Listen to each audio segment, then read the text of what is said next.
Okay, good afternoon. This is Caradina Sale with the McSilver Institute, along with the Community Technical Assistance Center and the Managed Care Technical Assistance Center of New York State. And I'd like to welcome you to today's webinar. As part of our series, Coping with Crisis During COVID-19, this is part 4, Attending to the Safety of Children. Yesterday, we actually had our part 3, Psychological First Aid, so we hope that you're all participating in all of our parts of the series. And as a reminder, they're also recorded and posted on our website. Today's offering, Attending to the Safety of Children, is presented by Timothy Hathaway, who is the Executive Director of Prevent Child Abuse New York, the only statewide organization that works solely to enhance state and community-based initiatives to build strong families. Tim has over 30 years of experience working with children and families and the systems that serve them. For the past 10 years, he has been a part of Prevent Child Abuse Network, both in New York as well as North Dakota. Carla Stover, PhD, is from Yale University School of Medicine at the Child Study Center. She's a licensed clinical psychologist and associate professor at the Yale University School of Medicine, Child Study Center. Dr. Stover's research interests are focused on the impact of violence and trauma, particularly family violence, on child development. We're very grateful to have both of our presenters with us today. Before we get started, just a few things. Everyone is muted so that we don't have any background noise or any confusion. You can chat your questions to all panelists throughout the webinar, and we will have a Q&A at the end. We have dedicated about 15 to 20 minutes for a Q&A because we know this is a really important topic and we want to attend to as many questions as possible. Links to resources will be posted in the chat box if we mention them, and at the end of the slide deck there are a number of resources that Dr. Stover and Tim have found for you all. Slides, recording, and resources are posted on our website as well at www.ctacny.org. There's a survey that will pop up after the webinar. We're asking everyone to please complete them if you can, because we do read them and we do use your feedback. It's very important to us. Lastly, thank you to all of you who are essential workers during this pandemic. Your hard work is not unnoticed. So before I hand it over, I just wanted to go over what we're doing today, what we'll cover, an overview of child abuse and neglect during the pandemic, the impact of the pandemic on child abuse and neglect, how to protect children, safety planning, intervention strategies with parents or caregivers, mental health providers' experiences, and resources. So I will now pass it over to Tim. Thank you, Kara, very much. And thank you to McSilver Institute. I really appreciate the opportunity to be with all of you and have a chance to talk about this challenging and important topic today. So I know that so many of you who have worked in this field have, if anything, experienced an increase in your level of activity during this time. I think it has been a challenging moment in history for so many individuals working with families. Organizations are challenged, I think, so much in terms of what's happening administratively for programs, and so I want to acknowledge that for all of you, that this is a pressurized time, but we so much appreciate your effort in supporting kids and families through this difficult period. I want to spend some time this morning really talking about some background information. This will be familiar to you. We won't spend a lot of time there, but a little bit of background about the picture for child abuse in New York State, and then work from there into what's changed, what's different in this period of time, and then move deeper into some issues related to how do we support families and children. So the first picture I want to show you here, hopefully this is familiar to some of you who might be basketball fans. You may recognize this venue as the wonderful stadium in downtown New York City, Madison Square Garden. And the reason this has relevance is that every year in New York State, there are approximately 65,000 indicated child abuse reports affecting children and families. Of course, there are many, many more reports than that, but out of all of those reports, well over 100,000, this is the number that are actually indicated reports. So that's a typical year for New York State. Again, that number fluctuates up and down just a little bit. What we know based on that is that each year there are literally hundreds and thousands of children and individuals across the state of New York who are in contact with the entire child welfare system.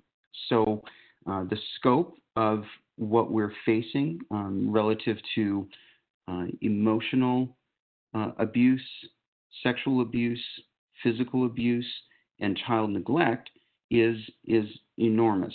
Many of you will also know that of this 65,000, approximately somewhere around 90% have some level of neglect that is attached to them. So they may be multiple indications. There might be many things going on in that family's experience, but neglect is often something that's attached to that. And we sometimes we forget that. Neglect is, as many of you know, it's difficult to pin down. It's harder to really get a handle on because it looks very different in every family.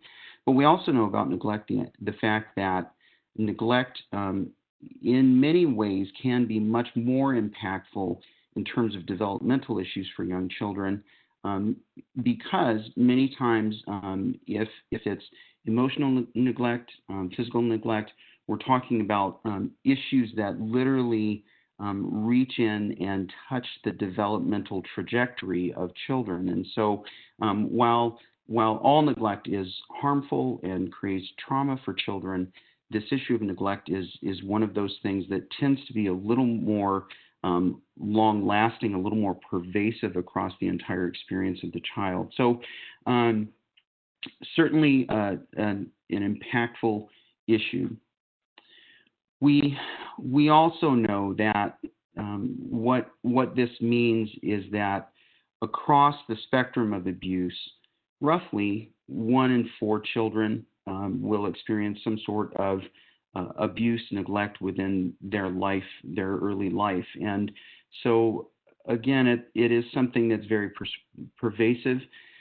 We know that child abuse is typically underreported in New York State.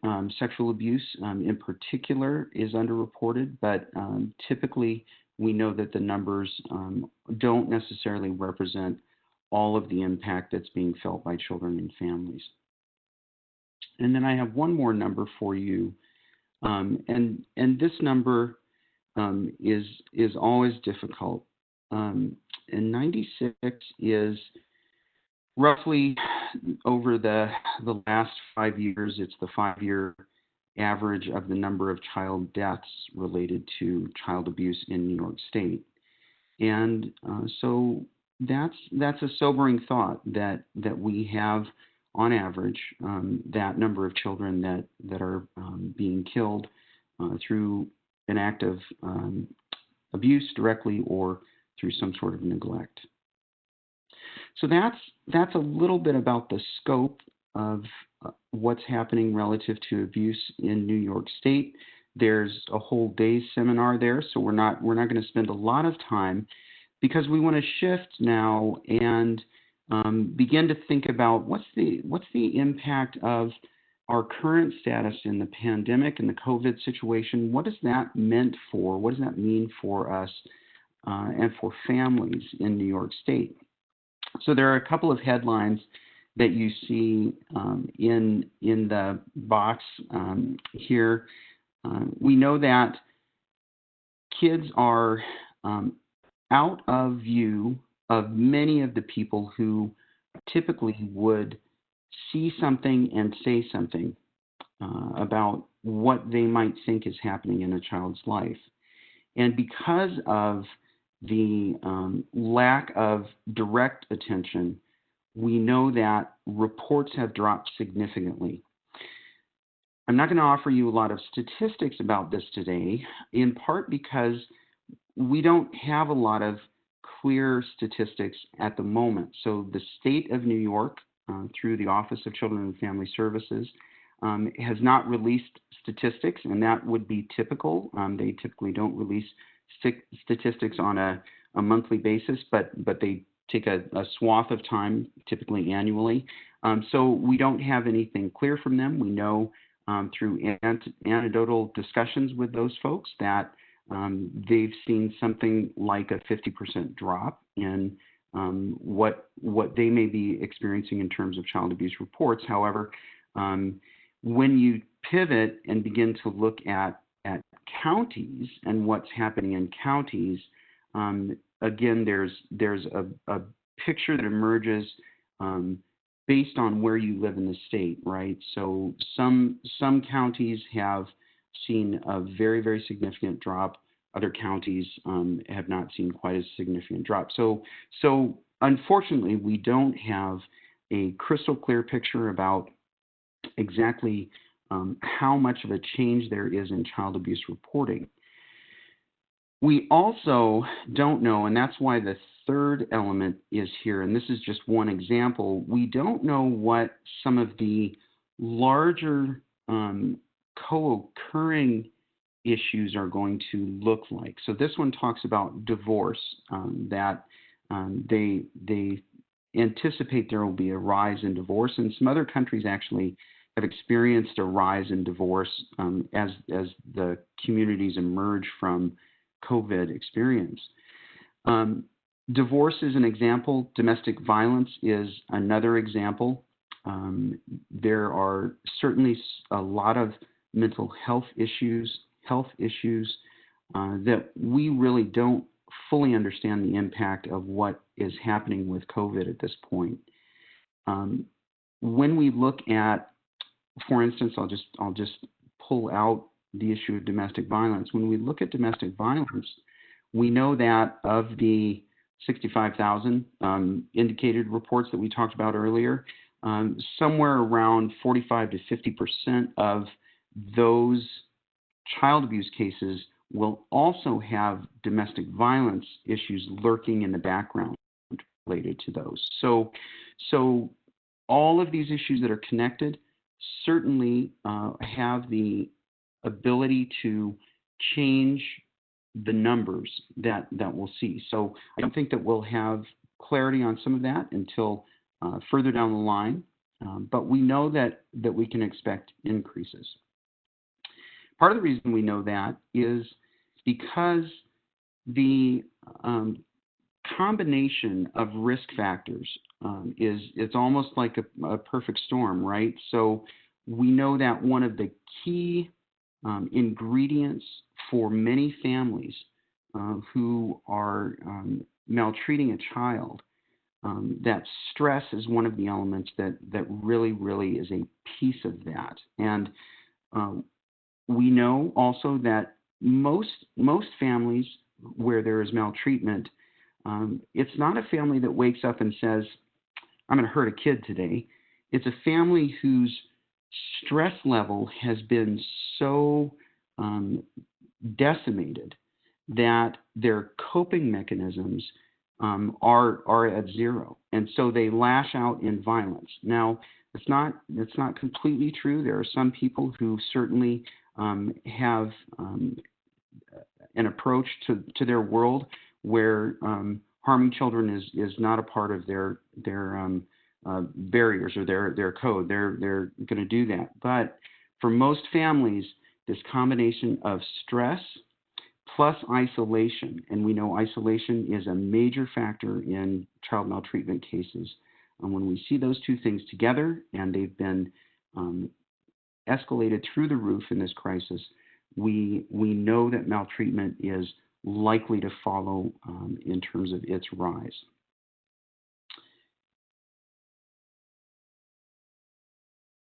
Many of you will have seen this slide because we want to also talk about some of the additional co-occurring issues related to child maltreatment, as well as adverse childhood experiences, child trauma. So we have had an unusual year. So if you look at the number of items on this list that will have been directly touched by the crisis of COVID, it's startling. So obviously, depression, mental health issues, substance abuse, we know is a rising issue related to what we're seeing, domestic violence, mental illness issues, and then when we get below the surface in this diagram and begin to look at some of the larger picture societal issues that contribute to or are co-related to issues of maltreatment, again, we know that so many of these things are going to cause that rate to escalate. So certainly, so many more families have been pushed into poverty and very, very difficult financial circumstances. Discrimination has been an issue. I know that some of the folks that work for our staff early on when COVID first hit talked about their experience of discrimination because of their Asian descent, and I think they really, really felt that, and I think several other populations have experienced some of that same difficulty. Community disruption, absolutely, and then all of these others. So again, the larger picture that emerges for us around COVID is almost this perfect storm for many families whose coping strategies have really been in so many ways dismantled at this point. The typical community resources, typical family resources, protective factors. We talk a lot about protective factors, but those protective factors have in many ways been made much more difficult to access for so many of our families.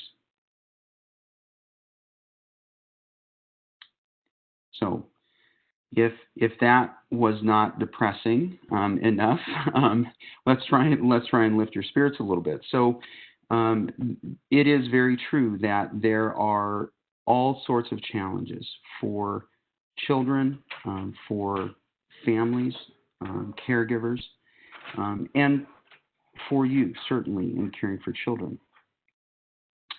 What the science tells us as well around this work related to adversity and maltreatment is that all of us are able to gain certain things through adversity. So we may gain skills, we may gain changes in attitude, changes in our approach to our work.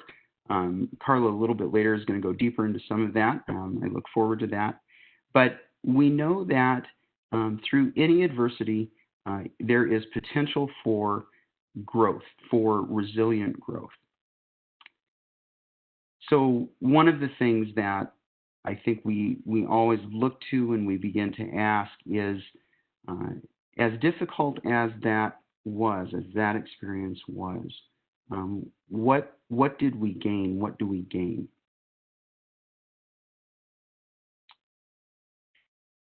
So now we want to turn the discussion just a little bit and begin to talk about how do we best protect children in this environment. And I'm going to share a few things, and then I'm going to pass it over to Carla, and she's going to take us deeper into this body of work. But I wanted to start with these questions because I think they are a really relevant grounding space for many of us. And it is at times, I think, overwhelming for many providers. I think we're all trying to regain some equilibrium in terms of how we're working with families and what that new way of working with families will look like moving into the future. And so some of these questions, when we start talking about how do we best protect children, I think become very, very relevant. And so the first question, what is the same? And some of these I really think I have to push back to you because I can't answer for you what is the same and what is different. But there are some things that are certainly the same relative to how do we best protect children, right? So we know that, and we'll talk in just a couple minutes more about relationship. We know that relationship is central and core to some of this work.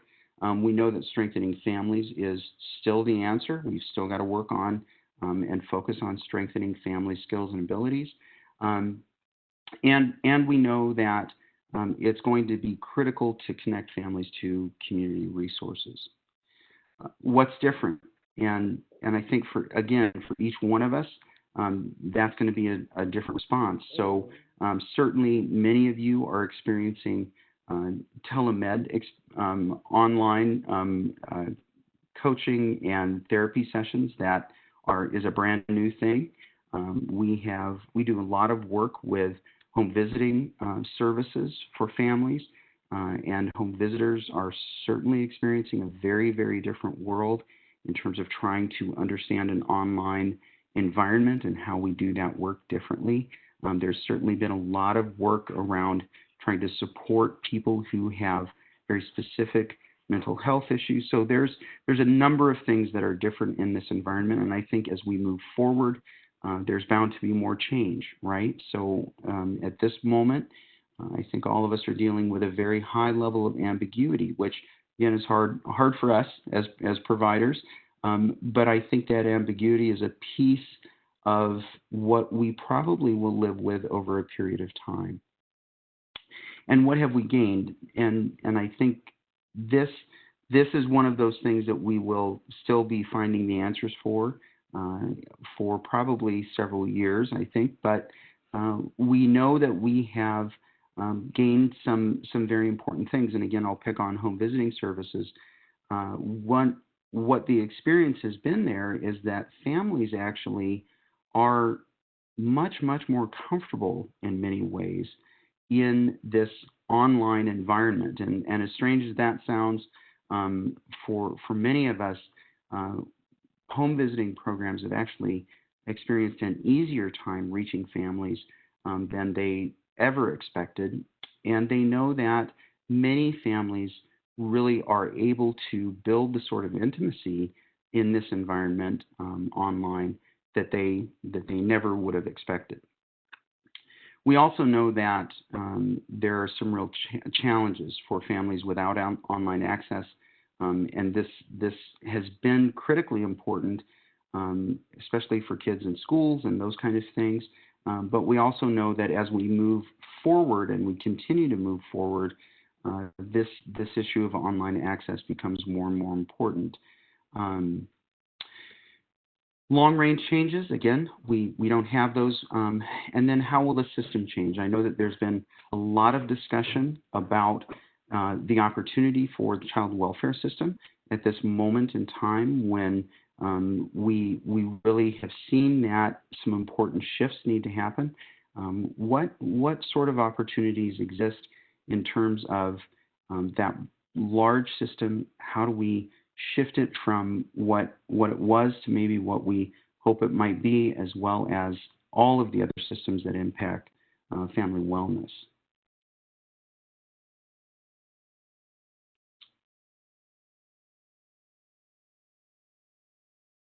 And I'm going to move us on from that slide. Wow, it gets bigger and bigger. Look at that. Okay.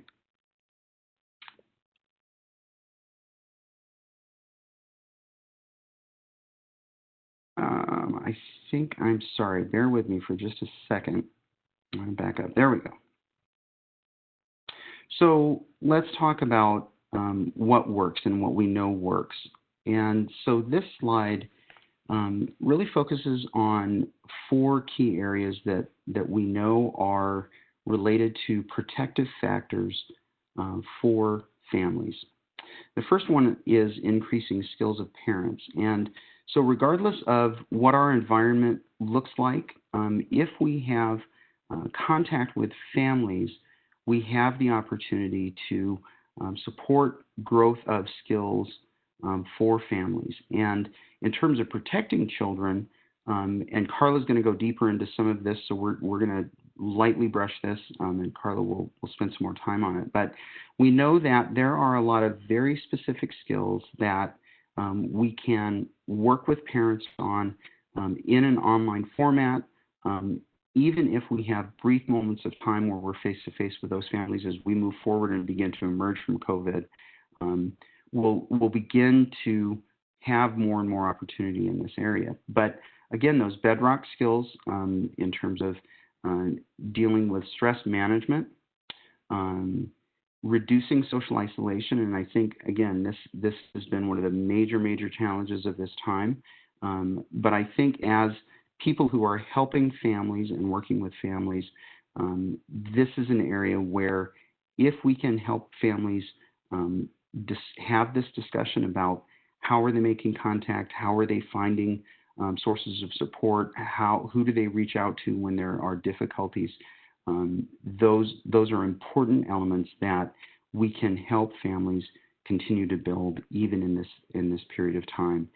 Increasing community knowledge, again, that has been a challenge for all of our families. There are some resources at the end of this. Again, there are online resources, but there are a number of face-to-face resources in every community. But again, that's one of those core elements that doesn't change. How do we connect families back to what's happening in the community? And then finally, reducing stress of parents. We know that stress is one of the largest factors that families are facing, and we've got to focus on that with families. I know that you're doing that. I know that so many of you already, this is kind of core work that you're dealing with. But again, back to that idea of what's changed and what's not changed.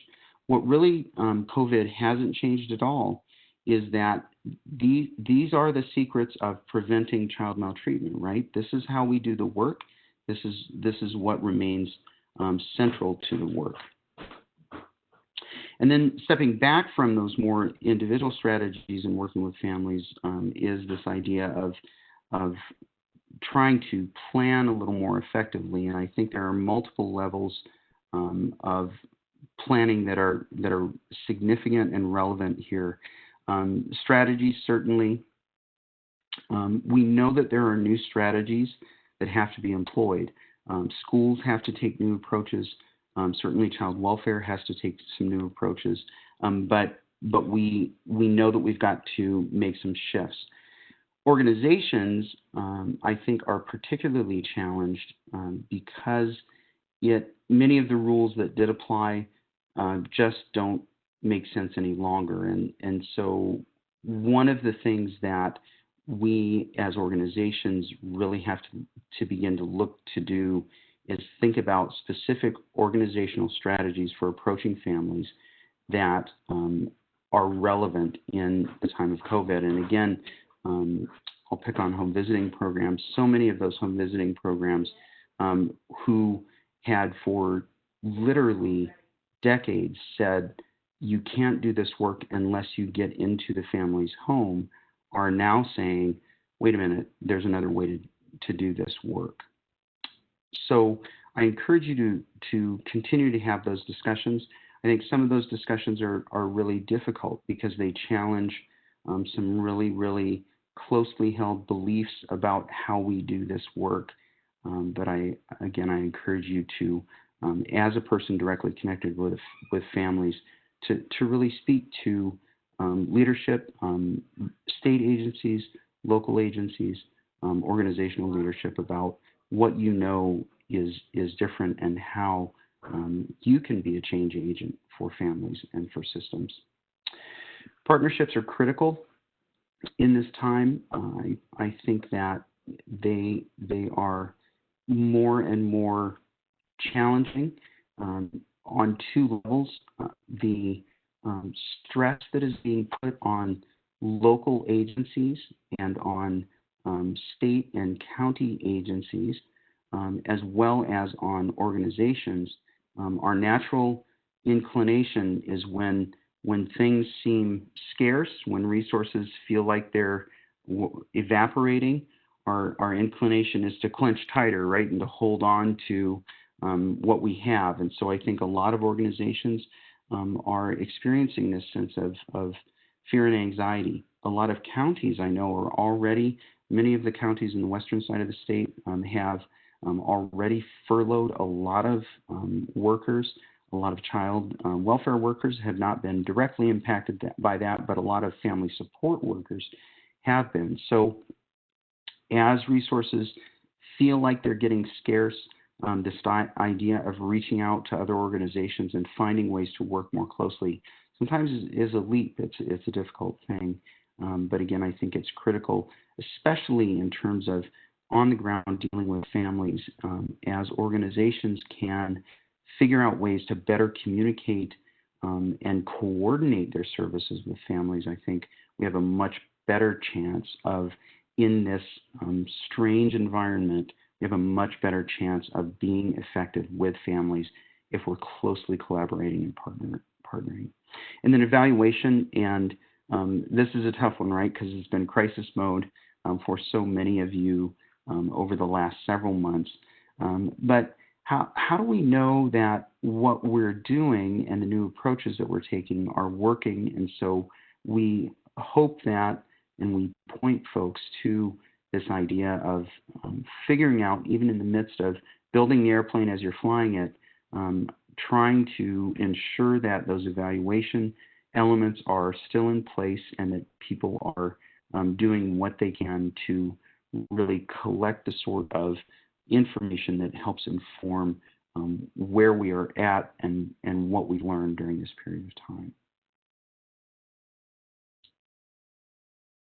All right, so I'm going to pause right there, and this is an opportunity if there are experiences that you would like to share that you've lived through or went through with families.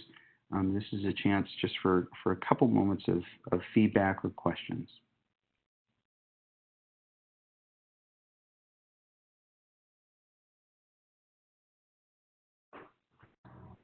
Hi, everyone. I'm going to chime in for a second. So chat in to the right in the chat box any of your experiences that you'd like to share for just a few minutes, as Tim said.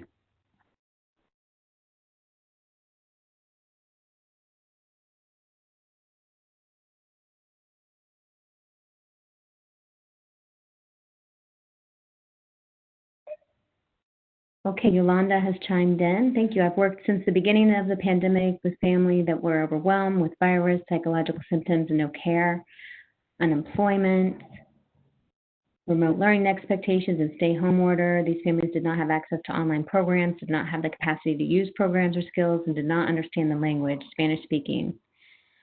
311 recommendations to explore what can be done in the future as the children heard arguments, parents' frustration, parents crying due to feelings of overwhelm and depression. I've referred parents for mental health services. As we know, none of us were prepared, did not know extent of impact on children. Now I'm treating them for trauma-related issues. Any thoughts there, Tim? Yeah, absolutely. I mean, I think you have nailed it. Systems were not prepared at all for this sort of eventuality. And so again, back to one, what do systems learn from this? And I think that's one of the major challenges is that systems need to make some adjustments at this point. And I'm hoping that we can do that. On the street level of what you're experiencing, we have heard all across the state, and we have work happening in Buffalo, and we have work happening in Long Island, and way up north in Lake Placid. And across the state, people's access to some of the core things like online services has been abysmal and a huge challenge. I think, one of the hopes that we see is that many of our state contacts are now talking about the use of contract dollars to support families in accessing internet services. And I've never heard that discussion before, but it's a little glimmer of hope. It's not going to be the entire answer, but again, I think it's an example of how systems can begin to change. So language barrier has been enormous, and so I agree. Great, thank you. Another person shared that actually Long Island Telehealth is working nicely with families because transportation had been an issue. But one thing that people may be experiencing is screen fatigue. So yeah, at this point in time, I think during this pandemic, screen fatigue is very real. Yes. And then cybersecurity issues could be a concern, as we just talked about, no internet issues. Home visitor and supervisor to staff of home visitors working from home, and experiences have been positive. And feel this may be another format to continue home visiting in this manner for families that were hard to reach before. That's some good news. Thank you for that. Mm-hmm. Strategizing is difficult when everything is changing often to unknown domains, parameters, and changes in service provisions, state regs, etc. Yes, that can be very challenging. Yeah, I think, just comment about that. The different sectors have really experienced different responses from state and federal government, right? So many of our early childhood education partners in childcare, they have really had a difficult time. There's money and funding that's made available, but dissemination of those dollars has been extremely slow, and so childcare has really faced a lot of struggles. And then there are some other sectors, domestic violence, and not that everything's perfect in domestic violence, but I think what we hear from our domestic violence partners is that they have a different picture there, that things are slow, but they've certainly been able to access. So absolutely, I think sector to sector it is very different because funding is coming down differently, but then regulations are so completely different in every sector, and I think that is really going to plague forward movement on some of this because all of those regulations have to be adjusted as well. So. Thank you so much. So really appreciate everything you had to say, Tim. Thanks so much for participating today. We're going to pass it over to Dr. Carla Stover now to go a little deeper in some of those topics that Tim brought up. So we're going to pass the ball to Carla.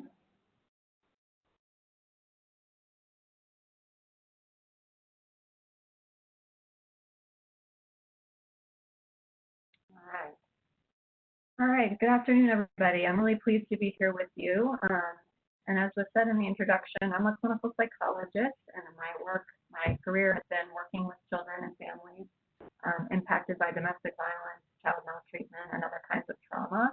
And I do a lot of trauma-focused treatment and work with parents in particular. And so I want to take us into talking a little bit more about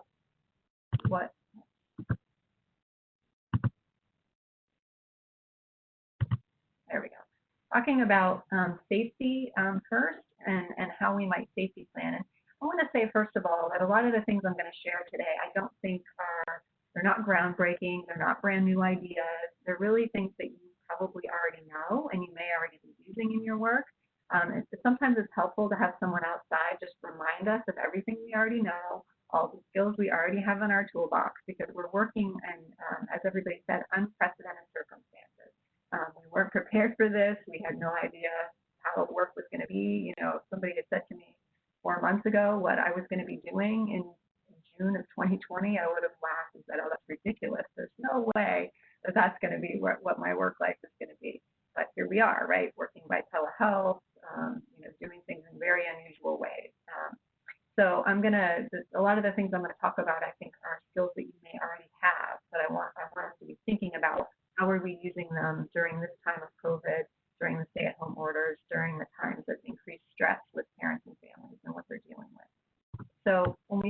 safety plans, first of all, and especially when we're working in telehealth, we have to think about confidential space and access to develop safety plans. When I talk about safety plans, this could be with a caregiver who's experiencing domestic violence or increased domestic violence, or it could also be with a child or adolescent who you're working with that you're trying to assess safety for them and how to keep themselves safe. So first, assessing privacy, right? Do they have any access to a room where they can actually speak to you confidentially and in private? And is that possible?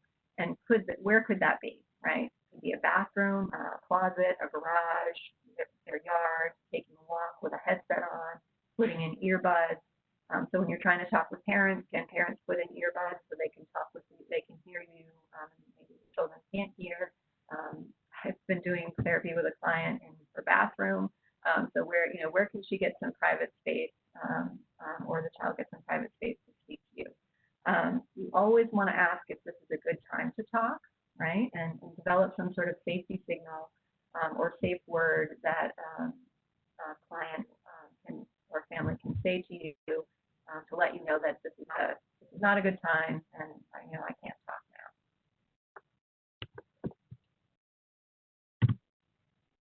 So with children, you can do this with children or with adult victims. When you're thinking about a safety plan, and I'm talking here about high-risk cases where we're really worried about safety in the home, and so we want to think about making sure individuals know how to dial emergency numbers, right? How do you dial 911, or in New York it may be 311, in Connecticut it's 211. What are those emergency access numbers that people can call to get support? Also, what are the names and phone numbers of trusted relatives, right? So if you're dealing with a child or teen, who is someone that they can call, a neighbor, a friend, if they need help day or night, to help them identify who that person may be. What are the hiding places or safe spaces in the home? Is there some place that they can go, especially in instances where kids are living in homes where there could be domestic violence? Where can they go during those incidents? Or if a parent or caregiver is getting out of control, where are the places that they can go, or how might they exit the house? Also, talking with kids about staying out of the middle of their parents' fights or arguments. Oftentimes, kids want to get in, they want to break up an argument, they think they can settle the situation down, and that really puts them in an increased risk. So what can they, helping kids realize that that's not the safest, and helping them come up with alternate strategies if they're scared and worried. And then, again, talking about this agreed upon safety word, not only a safety word for you as their provider or case manager or therapist, but also what is a safe word that they can use with other family members or an non-abusive parent to signal that there's danger in the house and to execute the safety plan. So those are the things, some of the key safety things around really high-risk cases, of course. But then let's also think about, there's a lot of cases that you're dealing with now where the stress is high in the home, right? And so you're concerned, yes, you're concerned about physical violence, but you may also be concerned about that emotional and verbal abuse that could be happening, which is just as damaging, but also is less likely to result in the intervention by child protection, depending on the severity. So what are some of the things to assess? So assessing stress in the home, you need to focus on a variety of factors. And a lot of these are assessing stress with the parent, but you also can assess stress with your teen or child clients too in some of these areas. So with parents, you're particularly thinking about the financial stress in the home. A lot of our families are really impacted financially right now by the state shutdown, losing their jobs and losing costs. And so that's an important factor that's contributing. People are really stressed out about paying their bills and money. Childcare and schooling, right? Kids don't have camp, they were being homeschooled with a computer, all that stuff adds a lot of stress. There's not the same exit strategy or the time apart that we had at one time. But also thinking about what kinds of social supports are in place. So as Tim mentioned, isolation is really a risk factor for child maltreatment. And so adding stress to isolation, which is exactly what's happening with COVID, people do feel very isolated. So what supports do they have? How are they accessing those social supports, either virtually, by the phone, socially distanced visits with a small group of people in their life? Where are they getting our support? I think it's also really important to assess how kids and parents are sleeping and how they're eating. So a lot of parents are not, and kids are not sleeping. They're not sleeping well. They're having trouble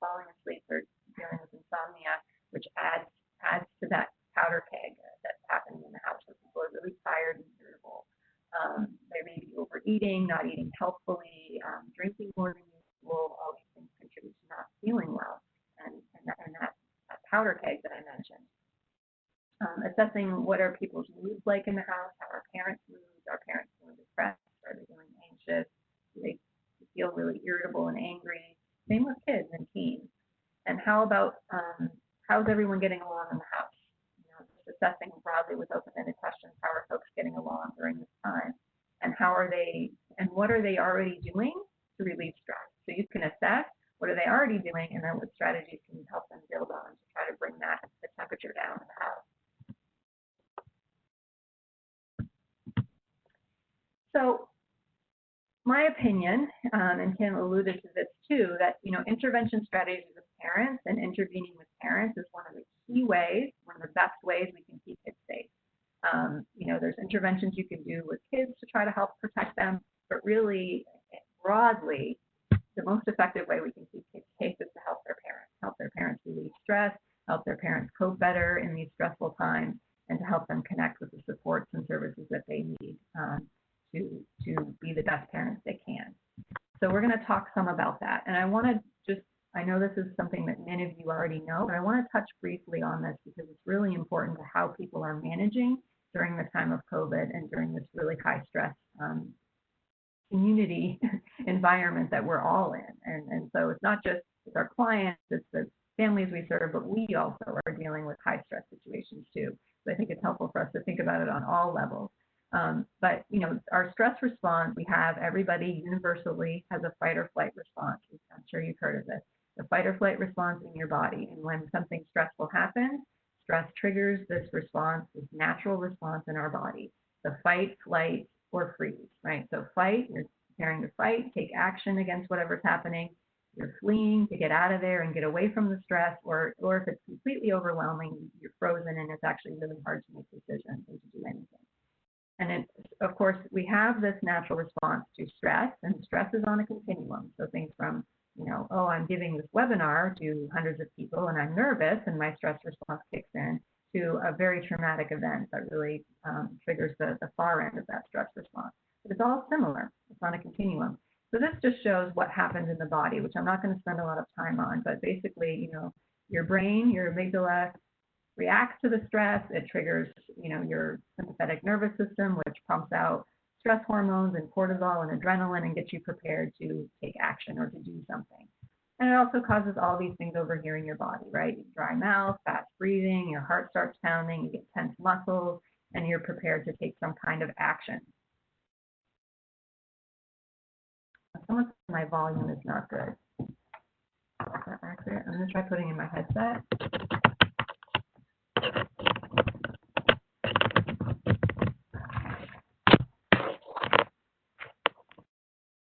I'm hoping this will be better.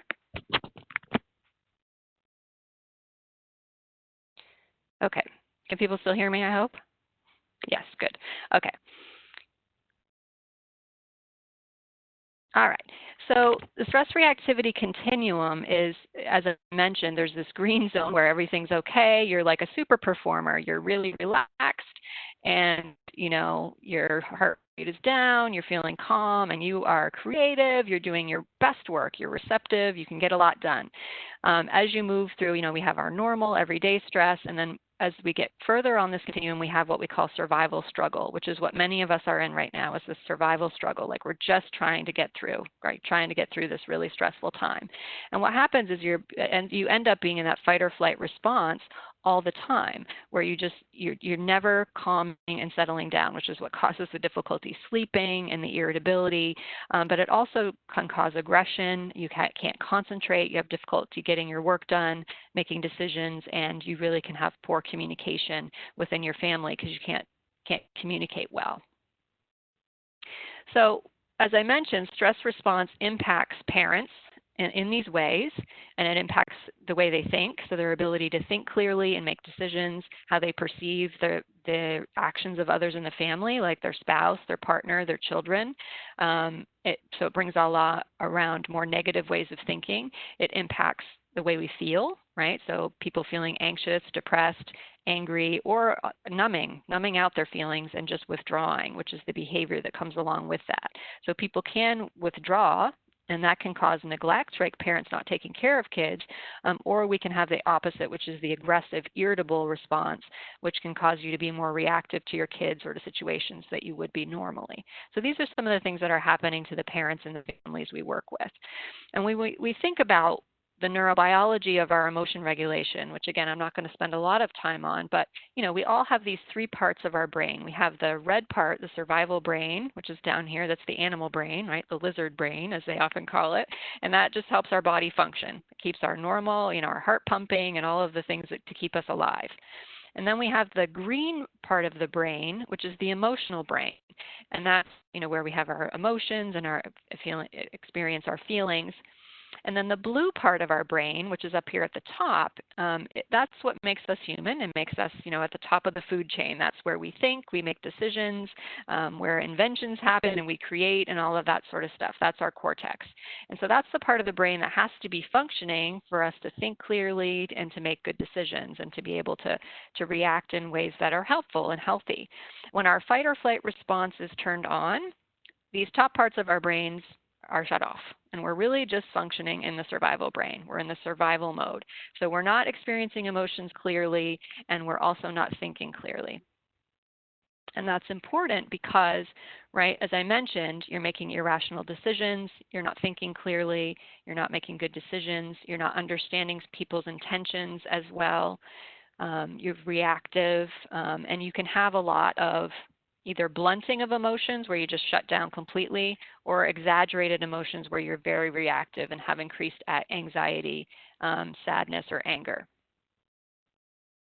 Now, when we get to behavior, if you think about someone that's in that stress response, right, that high stress response, and they are not in their thinking brain and they're not reacting appropriately with emotions, the behavior that we see are these things that we are worried become child abuse or domestic violence, right? You have reactive, irritability, hostility, aggression, irrational thinking, withdrawal, which can lead to neglect, or use of substances, which also can facilitate aggression and child maltreatment. It doesn't cause it, but it definitely facilitates that behavior.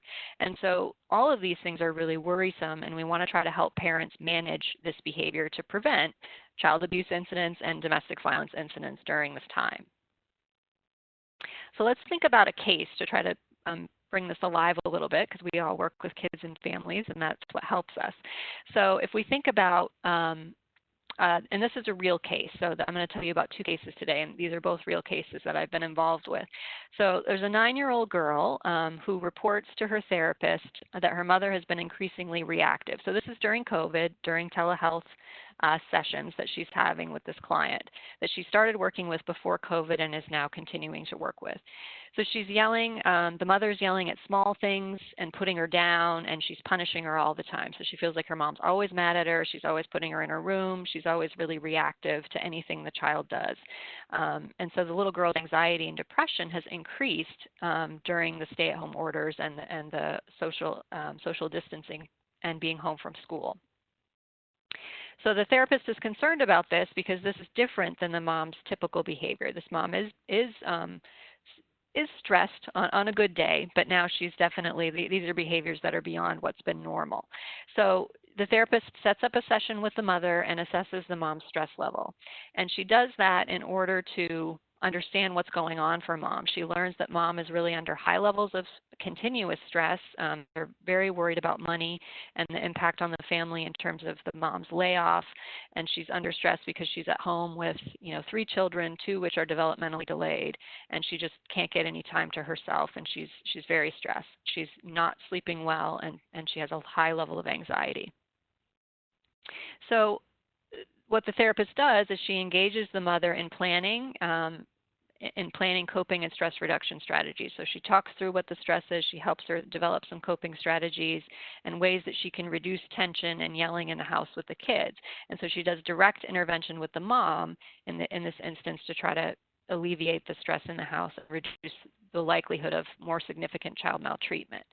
So what the therapist is trying to do in this kind of situation where you have a mom that's responsive and she's open is to help this mom, get her brain back online, right? Like she's in that survival mode. She's not making good decisions. She's not reacting to her kids in the way that she would like.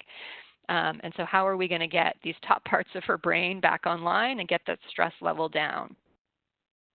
So as I mentioned, you have these two sides of your nervous system. You have the sympathetic nervous system, which puts you in fight or flight, and you have the parasympathetic nervous system, which calms things down. And so you have to help the parent get their parasympathetic nervous system back online. That's how they're going to be able to start making decisions. That's how they're going to be able to start keep that irritability down and all those sorts of things that can lead to child abuse episodes.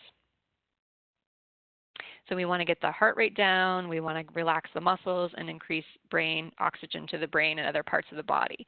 And so how we do that is by helping parents breathe. And again, I'm sure all of you know about diaphragmatic breathing. I'm sure you've learned this in other trainings. This isn't new.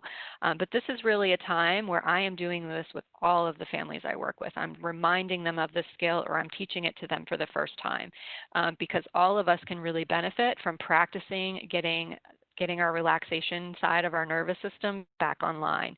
And it really is important that you teach this skill the correct way.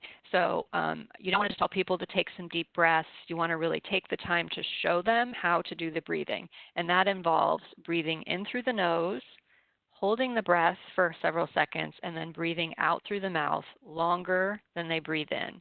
And it also involves getting the air all the way down into the stomach. So not shallow chest breathing, right, which we do when we're stressed, and you could hyperventilate if you keep doing that for too long.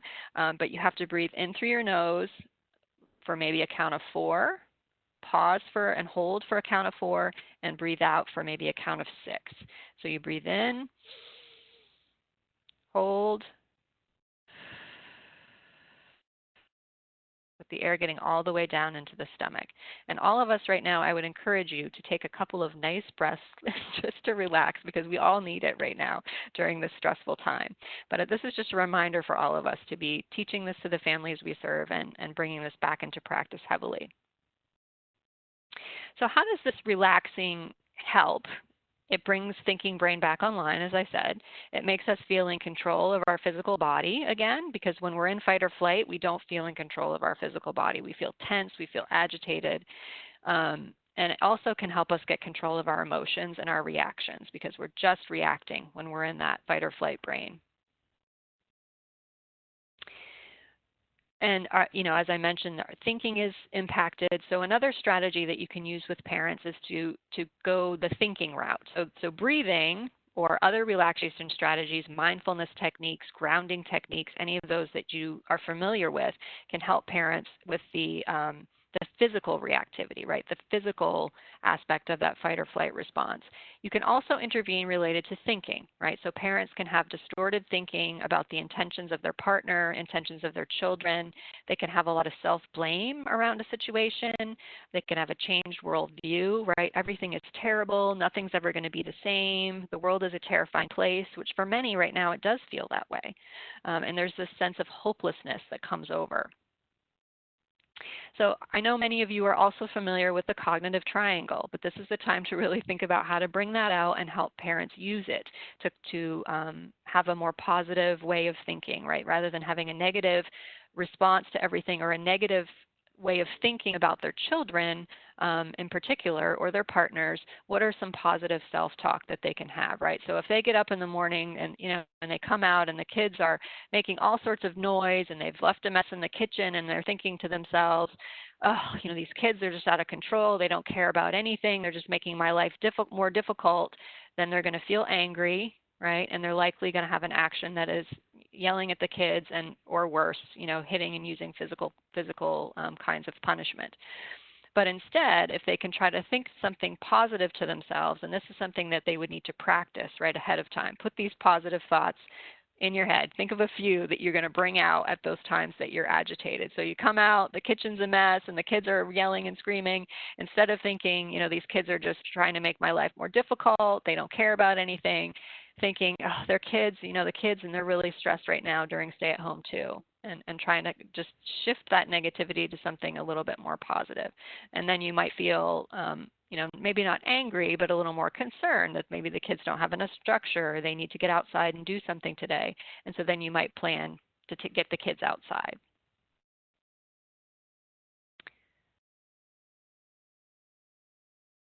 Oops, just happened.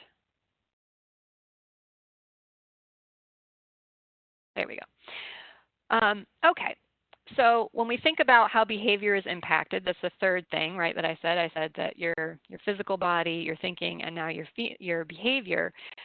We have, these are the kinds of things that we're trying to prevent, like I said. And so what are some things parents can do, or what are some things you can remind parents to do? You can remind them about taking space, right? So how can they take a time out or take some space for themselves when they're feeling that their agitation is too high? Take space, be able to do that breathing, be able to do some positive self-mantras to themselves, bring those other coping skills into it, but take that space, and that they need to be able to practice how to do it and let their kids know that this is what they're going to do if they're feeling frustrated, right? And be able to say where they're going. I'm going to go in the backyard to calm down. I'll be back in 15 minutes. Assuming they can leave their kids unattended for 15 minutes, of course. This is only applicable for families where that's possible. Or even just, I'm going to go in the bathroom and splash some cold water on my face and take a few minutes. I'll be back out in a couple of minutes. So to just be able to take that space to try to get their get their reactivity back down. So some things they can do: take a walk, do deep breathing or guided imagery or other relaxation techniques during that taking space. And try to think about the situation from the developmental level of their child, right? Like, what might their child be going through? What is the stress their child is experiencing as a result of some of the situations that's going on? Certainly taking space is not an opportunity to make an excuse to go out with friends, to go drinking, to stay out for many hours, or any of those kinds of things. And so that's also important to be clear with parents what taking space really looks like. So some additional strategies, as I mentioned, that you also can review with parents about in terms of thinking about their emotional arousal and how they can manage it. Like I said, mindfulness techniques and grounding techniques, which I'm sure many of you are already trained in how to do, but helping parents think about, staying in the moment, how to calm down. I like the 5, 4, 3, 2, 1 senses grounding technique, where parents, 5 things you hear, 4 things you see, 3 things you smell, 2 things you taste, like it's going around the 5 senses. And doing that 5, 4, 3, 2, 1 activity can just help focus parents on something other than maybe what is agitating them in the moment. Some other mindfulness activities that they might be able to do with their kids, though, are things like coloring and coloring books, or coloring mandalas, and trying to color with the opposite hand. So if you're right-handed, coloring with your left hand requires a lot of focus and staying in the moment. And so but that's also something they can engage their kids in doing. That can be a mindfulness activity for everybody. Any kind of other craft or art activities that really require focus. I know some kids and adults really like that diamond art that is putting the tiny little diamonds on the picture, which requires a lot of focus and attention and is very repetitive, and that can be very soothing as well. The other thing I always talk to families about is exercise, and what kind of exercise are you getting. Exercise is a natural mood booster, and so we want people to be exercising as much as possible. So helping folks problem solve about where and how they can get some exercise, taking a walk, running, other kinds of cardiovascular exercise, either outside the home or in their home, and getting the kids involved if needed to be able to make that happen. All right, so let's say what if working with parents isn't possible or helpful? Okay, so what is the option then? Then we need to really engage youth directly in safety planning, right? So I've talked to you about intervening with parents as a really positive way to try to prevent child maltreatment, but what if parents won't talk to you, won't engage? What then? So that's when you really need to engage with the youth directly, particularly teens, but helping teens understand ways to de-escalate rather than escalate an interaction.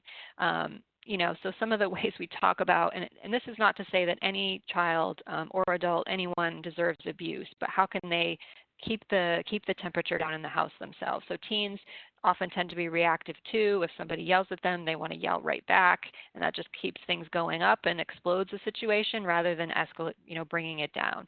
So how can they, lower their voice? How can they remain calm, and even if their parent is upset?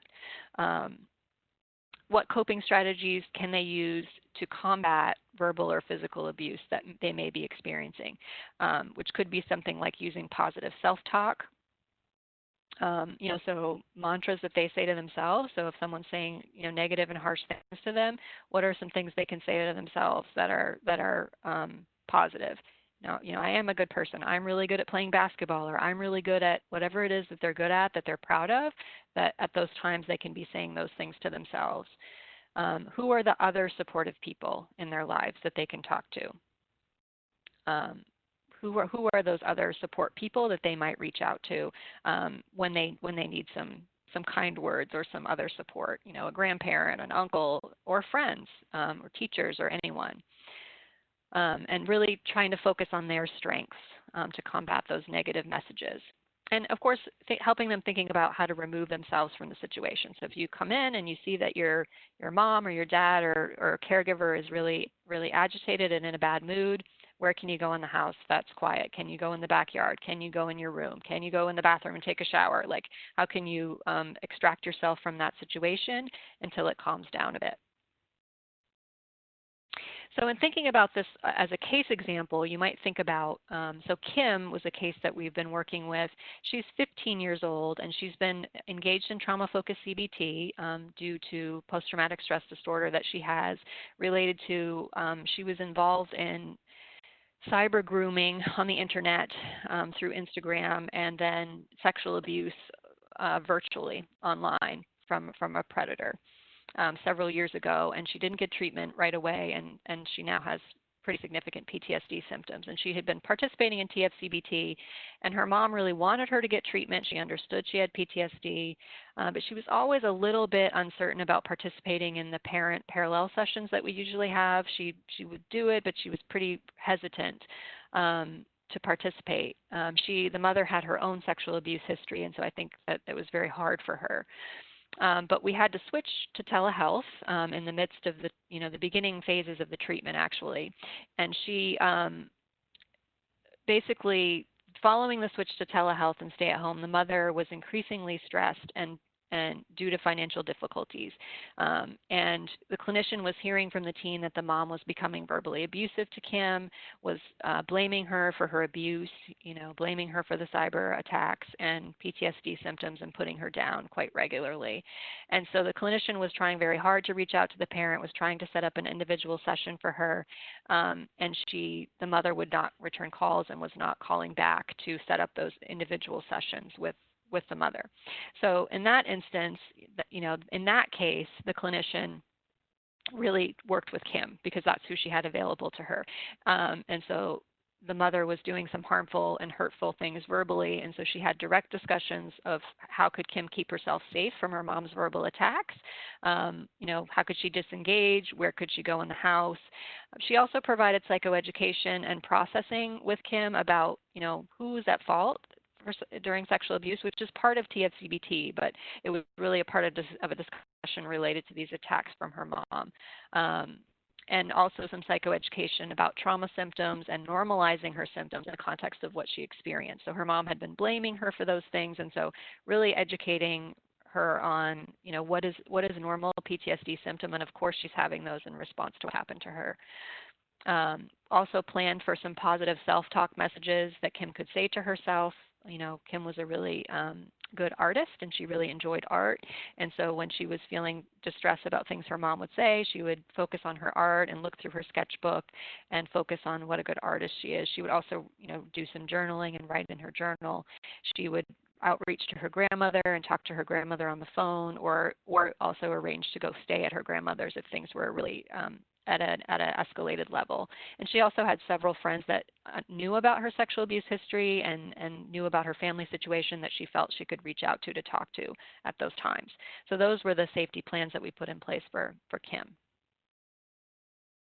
All right, I'm going to take my last couple of minutes to talk about really quickly on the impact on providers. So I've mentioned that we are all living in a really stressful situation right now. And we have, as providers, as mental health, as helpers, we are feeling an unprecedented amount of stress because we want to help people, but we are also stressed ourselves. And so there's really this balance that we have to strike. So what I'm seeing, with all the individuals, I do a lot of statewide consultation and work here in Connecticut, and I'm a clinician myself. And what I see is that we're really worried about the families that we work with. We're worried about our clients. I am really worried. I work with families where domestic violence is a huge problem, and so I'm really worried about incidents of domestic violence and child maltreatment and just the general mental health of the people I work with. So we're really worried about our clients, and we're worried about our own families and our own kids and the impact on them. We have this inability to see clients face-to-face for the most part, and so that can be really challenging. What are we seeing virtually? I mean, I have a client where I'm always asking him to pull the camera down because he'll show me his eyebrow for the whole session, or he'll put the camera up in the air and he'll talk, but I can't see him, and I really want to be able to see him and be able to really understand what's going on for him. There's a lot of difficulties with telehealth, right? We've already talked about access and all of that, technology problems. I had a session this morning. My microphone wasn't working. I was getting all of this horrible feedback. So he could hear me fine, but I could hear myself magnified by 20. And so I almost couldn't even bear to do the session. It was so awful. There's also concerns about confidentiality, right? So, who's in the room? Do we really know who's in the room? Do we really know that the client is alone and that they're safe to speak, or that there isn't someone else in the room that we didn't know? I had a supervisor who shared that she was partway through a session and all of a sudden she realized the client's partner had been sitting in the room the whole time and no one had said anything or told her that the person was there. And I've had situations where someone's at home, I think they're home alone, they've indicated they're home alone, and then suddenly I see a parent walk through the background, in an undershirt, and they're like, oh, there's my dad, and they turn the camera around.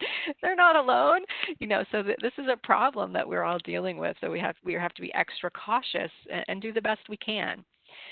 There's concerns about how the system's responding and protecting families right now.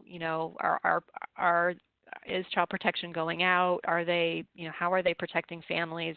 Are they protecting it in the way they did in the past? I think there's, worries about that. We feel a lot of burden by being the only support system for families in a lot of cases. We're it, right? They're calling on us. We're all they have, and that's a lot of stress. And so then on this extreme end, we're tired. We have virtual fatigue where some of us are feeling burnt out. And on the extreme end, we also have to be worried about vicarious trauma.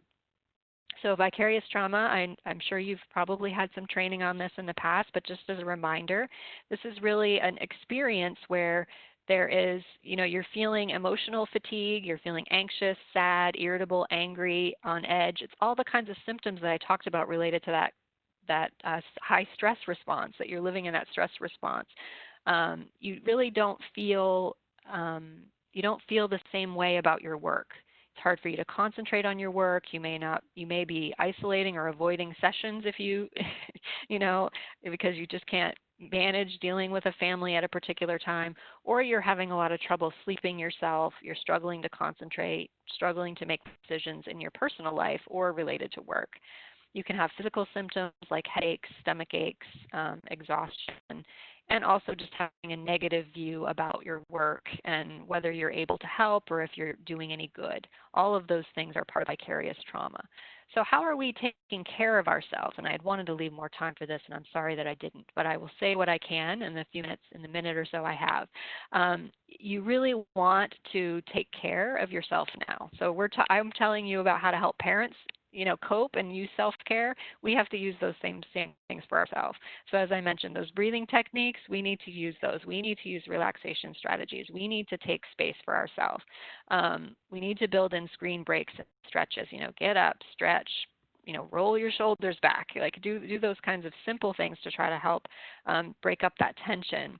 Schedule breaks in the middle of your day. You may have been able to see many clients in a row in person, but in the virtual world, it's harder, I think. It takes a lot more of our energy. So, schedule a 10-minute walk, take your hour lunch, get outside during your hour lunch. Practice some mindful eating of your lunch and just focus on your food and enjoying your food and trying not to think about all the work you have to do. Seek support from peers and colleagues. I have found, getting on a Zoom or a meetings chat with colleagues is very helpful to decompress and talk about how stressful this work is. Be sure you're getting enough sleep. Make that a priority. Exercise daily, even if it's just a walk. Good nutrition. What are you eating? What are you drinking? The same kinds of things we ask our clients we need to do for ourselves. And then the last two things, take days off. Take vacation. I've been talking about the people that I consult to, and everybody's like, well, why should I take time off? I can't go anywhere. There's nowhere to go. Take time off. Take time off from work and just recharge in some kind of way. And then if necessary, seek your own support and counseling. If you are really feeling those extreme symptoms related to vicarious trauma, it may be time to reach out and get some support of your own. So I will pause there, and I think just to say, this is a list of resources that you'll have available. These are web links that you'll be able to access. And we are going to switch to a Q&A. So I'm going to toss the ball back to Deborah now. Or no, actually to Kara, sorry. I think I can do it, sorry. All right, so thank you so much, Tim and Carla, for providing so much information about how providers can deal with the safety of children, particularly within this really stressful time during COVID-19. So I just want to remind our audience to chat in your questions to all panelists in the chat box. If you don't see the chat box, just click in the center of the screen and click on the chat bubble icon. And we're also going to go back through questions. I know people have had a lot of questions throughout this presentation. So I want to start with probably what is a common experience is that, typically if we were in person, we would do lots of skills with parents like breathing activities, and we have our common, things in our toolbox that we typically use, but that this can be harder through telehealth. And one of the questions is that, or one of the comments and questions is that many of the caregivers I work with aren't interested in doing like breathing exercises, for example. So helping to attend to their thinking has helped in the past, but right now, none of my interventions seem to be helping. So what can providers do? Yeah, it's really challenging, right? All the tools that you have. I mean, I think I have had a lot of experiences of clients, poo-pooing the breathing exercises and saying, "Oh, that's silly, that doesn't work." I work with violent dads. That's my primary clientele is men who are aggressive. And so if you can imagine, they're not clients that are typically really into like doing relaxation strategies. But what I have found is when I really break it down in a medical kind of way, like this is universally, this is what happens in our bodies when we're stressed. And this is how you can calm it down. This is how you take control of your body. I have found that explanation to land with parents in a way that other ways I've tried to explain it have not. So that's one thing I would suggest. The other thing I think is to try to partner with the parent and problem solve around, okay, so the thinking strategies that we've used in the past aren't working. Let's try to think together. What are some other things that you might be able to do that can give you a little bit of space to think, or give you a little bit of time to calm down. And I would engage in a conversation, and then you can spitball, right? You can throw things out and try to spitball and partner with them and think about like what could possibly work for them, because we have to come up with something, right? We have to come up with something because this is untenable the way it is. I don't know if Tim, you had any other thoughts. No, I think that's great. It is really important, I think, because what you said at the end, there's not another strategy, right? So we got to come up with something, and I think it is discouraging when people are saying, that didn't work. Mm-hmm. But I think helping people think about, okay, so you don't have other resources at hand. It's going to be you and I working on this together. So let's stay focused on how do we move forward. Great. Another question is, and this is directed towards you, Carla, is that if you can't speak with a child by themselves, but you know that the child is being impacted by the parent's stress, and the parent isn't willing to work on the stress with you as a provider, how should you address this? Yeah, you guys are lobbing some hard questions, which is good. I mean, this is the reality of the situation, right? So I think that my suggestion is, I mean, again, I guess I would want to understand better why the parent doesn't want to engage. But I gave you that example of Kim, right, where the mother wasn't engaging. But in that example, the therapist was having individual sessions with Kim, so that made it a lot easier. What I would suggest, actually, is if you aren't able to speak with the child alone and you know the parent is there when you're speaking with them or for the session, I would do the stress management strategies with the child and try to engage the parent in that if they're willing, or they can just watch. But you are talking about stress and you're providing some coping strategies to the child for the child to use to manage what I'm imagining is a stressful situation. And the parent is, maybe getting to hear it a little bit too. And so I think that's how I would try to approach it, is to talk about it as a family issue and family stress during this time, rather than maybe the parent feeling like they're being targeted or that they need to be defensive, that they're not really that stressed out. That would be one suggestion to try.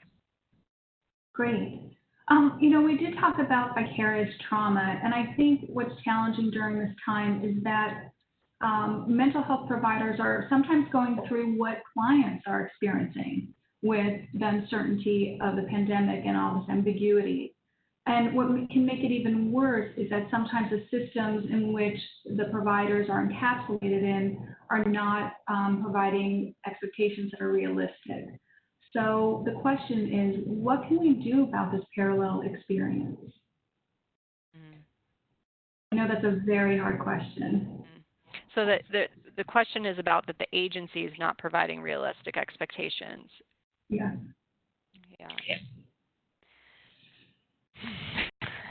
I would chime in with maybe a couple of thoughts, and I really get it. I've worked in not-for-profits with state agencies for so many years at this point, so everybody's experience is very different. But I think that for providers, reporting what your experience is to the individuals that you're responsible to, whether that's a supervisor or an organizational structure or a state agency, and just talking about the experience, both from the experience of what you see happening for clients. We always get that, right? So what's going on with clients? But to be able to talk about your own experience, and I get it, sometimes you got to be pretty didactic. So maybe it's a chance to write that all down, be well prepared about here's what I need to present. So I think that is critical. I think there is some value in working with other people, if that's clinicians or other people that are doing the same job, to get a sense of, okay, how am I calibrated against what other people are feeling about this, and not as a way to make it an attacking kind of thing, but as a way to really strengthen the voice that says, here's what the experience is, and this is how it's impacting me and the workers that I have. And then I'm going to say a word to managers, middle managers. I was middle manager in large organizations for a lot of years. And so middle managers, it's a challenge, right? Because you got people below you that are pushing up and saying, hey, this isn't working. And you've got people above you that are saying, hey, you got to make this work. And so middle managers are at that wonderful apex, right? But I encourage middle managers, listen carefully and figure out ways that you can really take the experience of people that are directly counting on you and communicate that up to systems and people in authority that need to hear those messages. I'll say that I formerly was with a preventive agency right in the beginning of COVID. And I have found that that developing a support network of coworkers during that time was helpful. Sort of to talk about what we were going through. At that time, things were even more in flux with trying to figure out rules and regulations and guidelines. And it was scary to think that we had to go out, and I'm sure some of you do with your high-risk families. And it was very kind of scary embarking on that and dealing with that and meeting agency expectations, which were really important, but also, you know, as being on the ground, we had a lot of anxiety about that. So I think that building a support network amongst your coworkers can be really helpful. You know, when you're close to supervisors, that can be helpful to share with them. That should be a private, safe space when you have clinical supervision. So, I mean, that didn't necessarily change the system because the response to go into high-risk families was necessary, but it was helpful. And I think, too, that the connection within the agency is helpful. I also think having connections and conversations with people in other agencies that are similar, so you can hear. So we have a collaboration of agencies here in Connecticut that are doing domestic violence work, and we have like a collaborative call.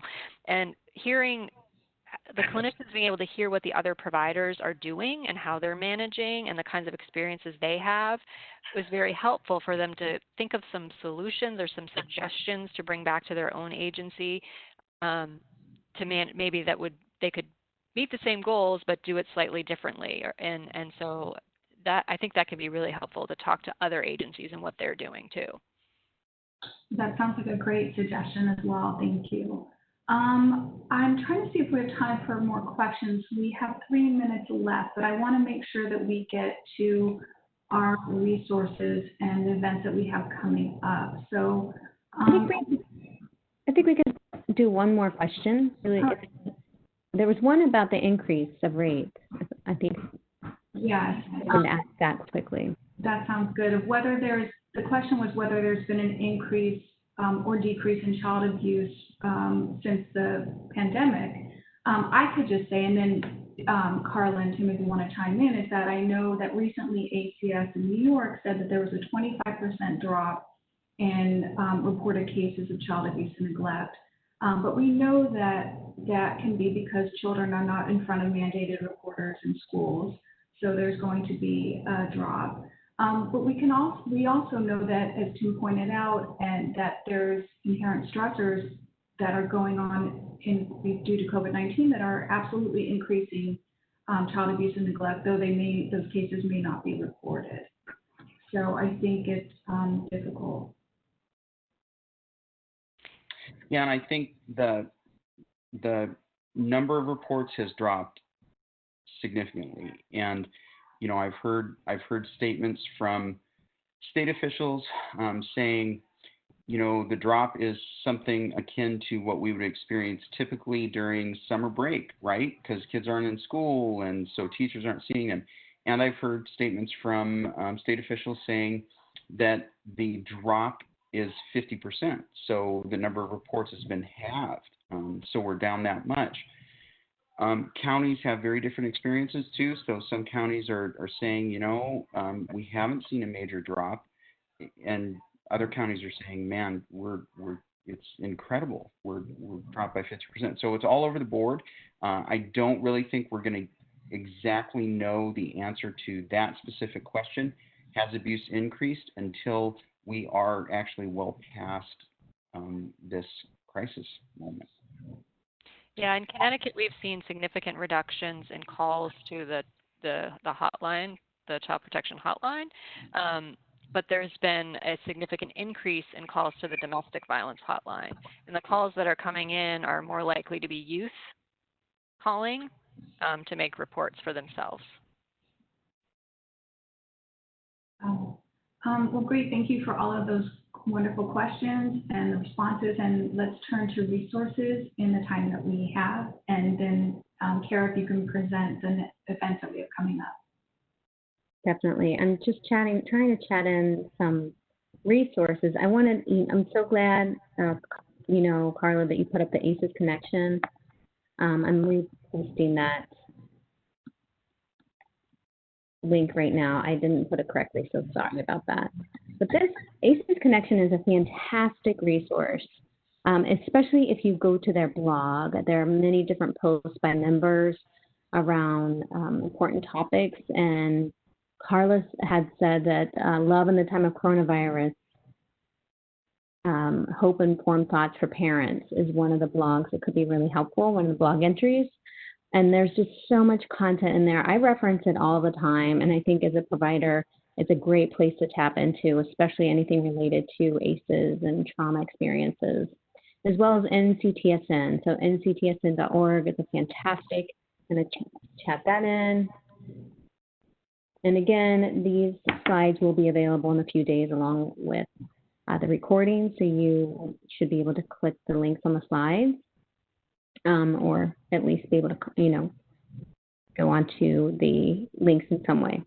Childmind.org, another amazing resource. So these are some really good resources. I know we're running out of time, so just really quickly, I just want to thank everyone for participating today. Thank you, Dr. Deborah Kaplan, who's also at McSilver Institute, for handling the Q&A. And thank you so much to Dr. Stover and Timothy Hathaway from Prevent Child Abuse New York for your expertise, sharing your expertise with us and participating with us. You're both amazing people, and it's been a real honor and privilege to work with you. If you have questions for us, ctac.info@nyu.edu. Just really quickly, this is our final event for our series, Coping with Crisis During COVID-19. This is part 5. It's called the Provider's Report. So sharing experiences from the field. So if you have any experiences, you shared a few today that were amazing. If you want to share any experiences from the field and join us for that, we'd love to hear from you. We're going to open it up to our audience, and we're also going to have 2 providers join us sharing their experiences. So with that, I'm going to end and say thank you so much again to everyone. And again, thank you for all of your hard work. You are essential workers, and we really appreciate all that you do. So I hope this finds everybody well, and enjoy the rest of your day, and hope to see you another day. Take care, everyone. Thank you. Bye, everybody. Thank you. Okay, bye-bye.